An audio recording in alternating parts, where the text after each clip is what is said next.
That's my boy. That's my boy. That's what you do. So yesterday, my mom was feeling himself yesterday, but yesterday they were talking, and I forgot what Armand said, but it was out of line. And Daddy was like, hey, deep voice, not the G-Dad voice, the deep voice.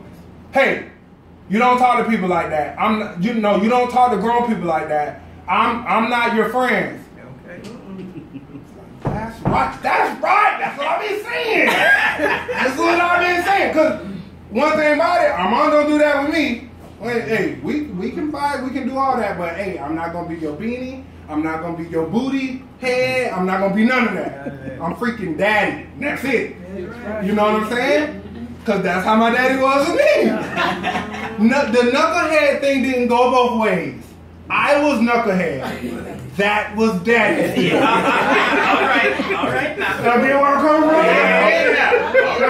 from? Yeah. So the thing is, and you know, and this morning was kind of funny, but not so funny. So Daddy comes in the room, we getting dressed, just woke up. I say good morning. Daddy says good morning. Armand says good morning. Daddy says good morning. Armand says be quiet. Uh-oh. I said, boy, you starting off bad. Yeah. And I think it took both of us by surprise because Daddy just like walked out the room. And I was stuck like, well, what just happened there? So I let it go for a couple minutes and then I called Armand up. I said, here, come stand here. I said, do you know G-Dad will whoop you?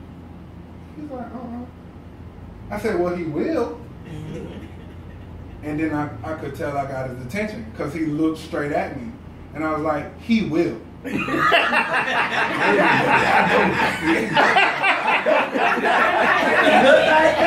He will. He wouldn't want to, but I said, he will because I'm going to tell him to. The next time you say anything close to what you said this morning, you don't tell grown folk to be quiet. You don't, Armand is like crying tears, like I'm whooping him. He is like, yeah. And I'm like, bro, just straight in your face. You good. This time. I said, but G-Dad will whoop you. Now, the thing is though, I could have sat him down and had a long conversation. You don't talk to grown folk like that. You don't do this. You don't do that. But I know what gets my child's attention. All right. He doesn't like whoopings. I don't either. Did you, Vanessa? Yeah. No. Answer. Nobody like no whooping. So let me just cut across the field. Get to the other side. G-Dad will whoop you. That's a real thing. It's a real thing. And if he won't, I will. Because that's my dad. And you can't disrespect my dad. That's right. I said, so how you talk to Daddy is how you need to talk to everybody. If Daddy tells you to do something, you do it, right? Yes.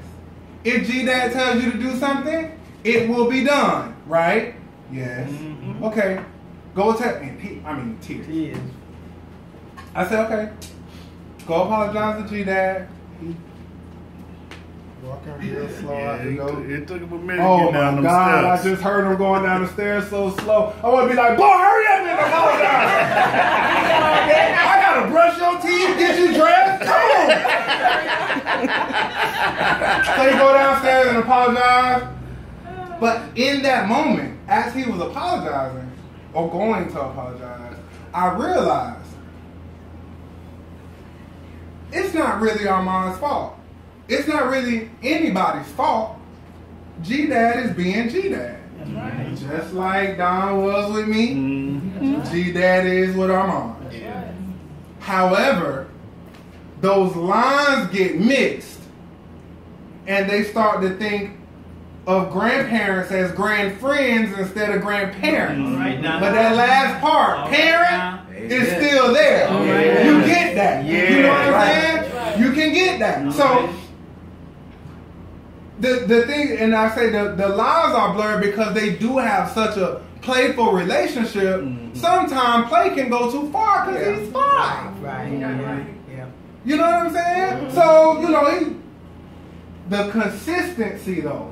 Yeah. You see what I'm saying? The consistency. Mm-hmm. He's heard my dad get stern with him about 3 or 4 times this week. I guarantee their relationship is going to be different. They're still going to play, but when G-Dad says something, it's going to get done now. Right. Because there is some consistency. Right. I have finally felt G-Dad's hands on my body. I know that's a real thing. I know that can happen. Mm-hmm. So now that he knows what G-Dad is really capable of, there's a new level of consistency. All right, now. Do y'all understand where I'm coming from? Yeah. I didn't lose nobody, did I? Yeah. Got it. Now the collective. All right. We got congruency. We got consistency. Now the collective. In the military and basic training, it's this thing called total control, Daddy. If one person in basic training get in trouble, everybody got in trouble. Yep. If one person did something wrong, if you went to the DFAC, that's the dining facility. If you went to the dining facility and brought back food, which you weren't supposed to do, and they caught it and it was just one person, everybody's getting in trouble. Yes. Total control. The collective.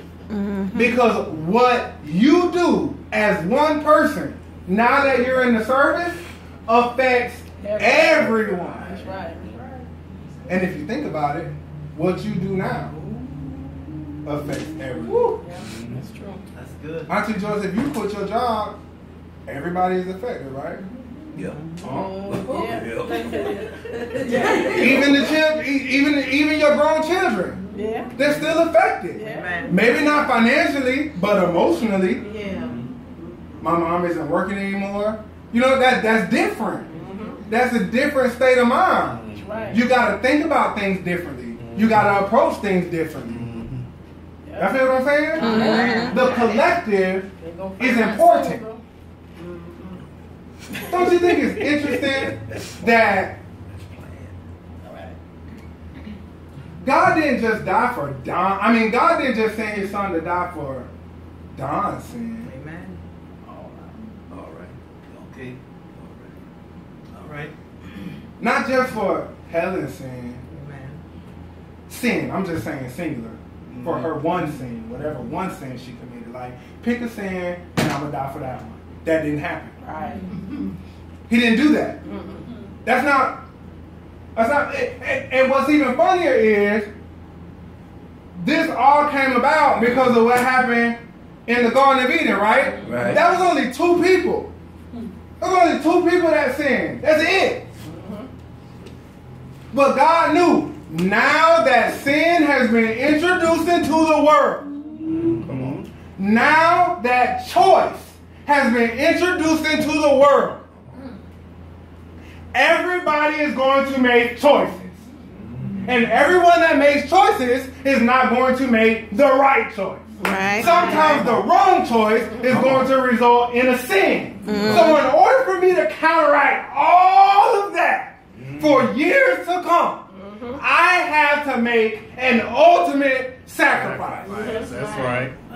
Can y'all imagine what the thought process was when God was sitting in heaven thinking about the fact that he had to not only create his son, not only was it going to be his only son, but he was going to have to send that son to die for all of us. All right. The collective. All right. Y'all get what I'm saying? Yes. When Adam and Eve sinned, and they were naked, right? Y'all know the story, right? I'm not gonna do y'all like granddad and be like, well, Hebrew for Garden of Eden is. I'm not gonna do that. I'm not gonna do that. But I want y'all to really, really think about something. The Garden of Eden. Once God came, saw that they were naked, they were exposed, right? And then he was talking to them, right? This is in my words. This ain't in this is in my words. This is what I see in my head, right? And they were naked. How did he cover them? He didn't cover them. They tried. They covered themselves. He covered them. Right. He covered an animal, but he cut an animal skin. With an animal skin. That blood had to be shed. Ooh, the blood had to be shed, right? Okay. If you cut an animal open, it's gonna bleed, right? Okay. Cut the animal open, take the skin off. He covered Adam and Eve with a bleeding animal, right? Right? To cover what? Their sins, right? And we were talking about congruency, right? So that was in Genesis, right? Now, go back to John, what we just talked about. He gave his only son, right? And his son died on the what? Cross. And what was shed when he died on the cross? Blood. And that blood was shed because of, for what? Sin. To cover our sin. So in Genesis, the bloody animal covered the sin, right? It was actually blood that covered the sin, right? And then he sent his son on the cross to die for all of our sins, and blood was shed, right? Is that not congruency? Amen. All right. Is that not congruency? Yes. I can show you better than I can tell. Is that not consistency? Yeah. All right. Yeah. Y'all get where I'm coming from? Show you better. Y'all get where I'm coming from? Amen.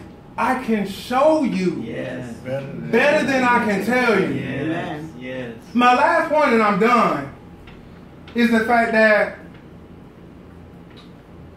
we doubt what we see, and we believe What? the things that there are no proof of. We doubt God sometimes. I know nobody's gonna be honest, but I will.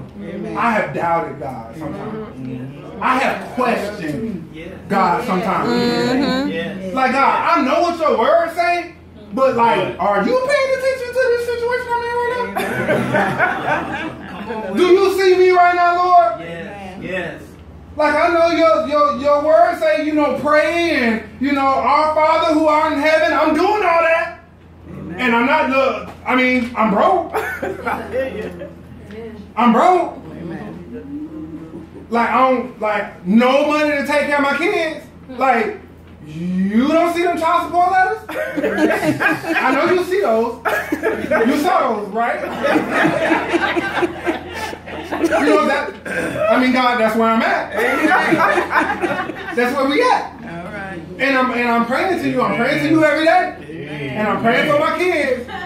And I'm praying for my son's mom and my dad's mom. Amen. I'm doing what you told me to do.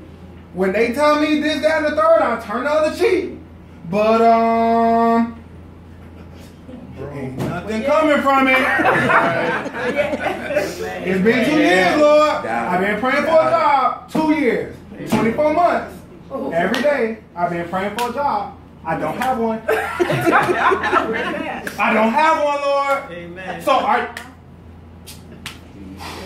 how am I supposed to believe in you if I'm giving you strict instructions on what I need and you are not providing?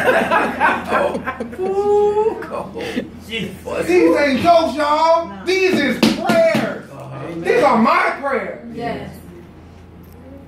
3 years ago, 4 years ago, Yes. when Armand and Peyton was like hand babies. Yeah. And I don't know what to do with myself. I wasn't supposed to be working with or out of school with 2 kids. I was just going to graduate. This is my last year. What am I doing with 2 kids? Exactly. And then I come to church and people are like, well, how did that happen? I'm still trying to figure it out myself. I don't know. I'm still right, but I ain't right. I'm still trying to pinch myself. I'm still trying to wake up. This can't be real.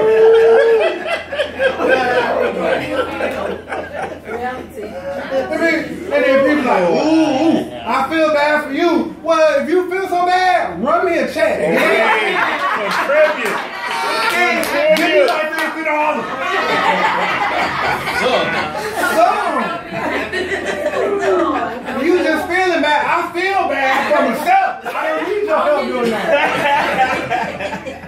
if you got like Bank of America or Fifth Third or something, I can give you like a routing number and you can help me out. I know that's But right. that's what I need. I don't need your sympathy. I need your funds.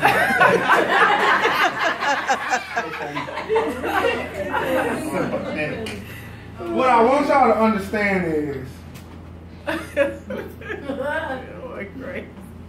God has never failed. Amen. So it has.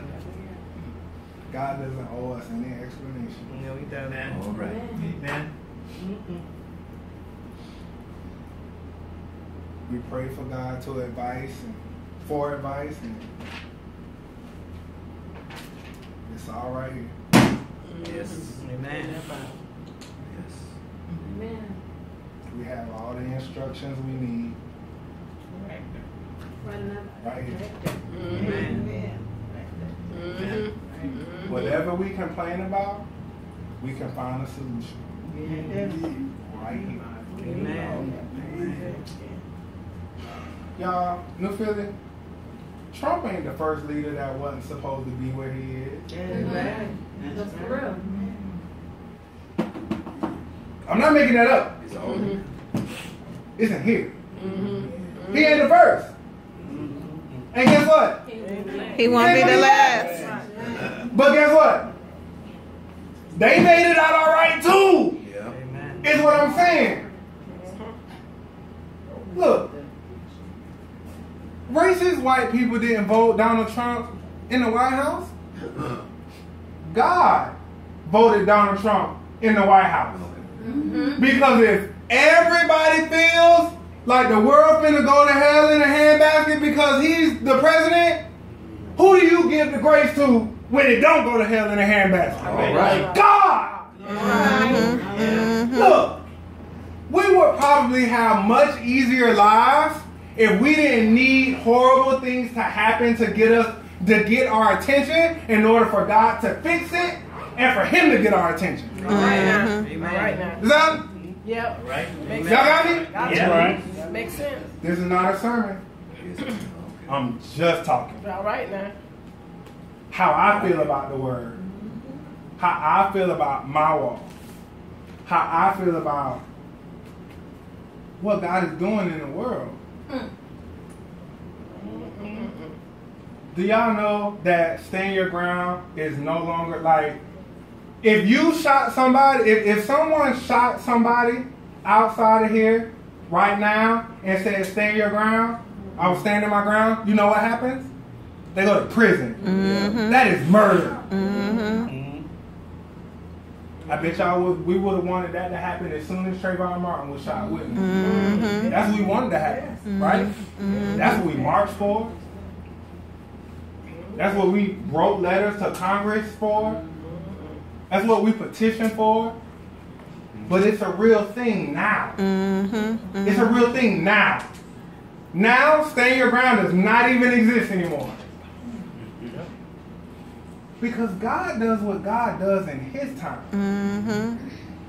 It has never been a time. Look at this. Read this word. It's never been a time where there was an miracles, yes. But instantaneous, like instant, not bread and fish. I'm talking about, God, this is what I need. If God doesn't see that as a need right now, for you, because he has other things that he's moving you towards, you just got to take that time. All right now. You just got to wait. Yes. Yes. When is there a time in the Bible? Granddaddy knows more than I do. Daddy knows more than I do. When has there been a time in the Bible where God has granted someone something just because they said, I need it? All right now.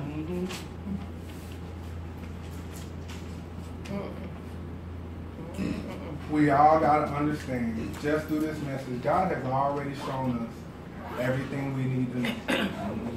Everything that is required. For us to have the relationship, to trust God. He knows what he's doing. Yes, he does. This word shows his congruency. This word shows his consistency. Yes. And this word shows that he has done what he has done for each and every one of us as a collective, Amen. so that we can all be blessed, so that we can all be prosperous, so that we can all have the things that we want. We just got to understand that God has already shown us his love, his grace, and his mercy better than he can tell us. Amen. Amen. God. Amen.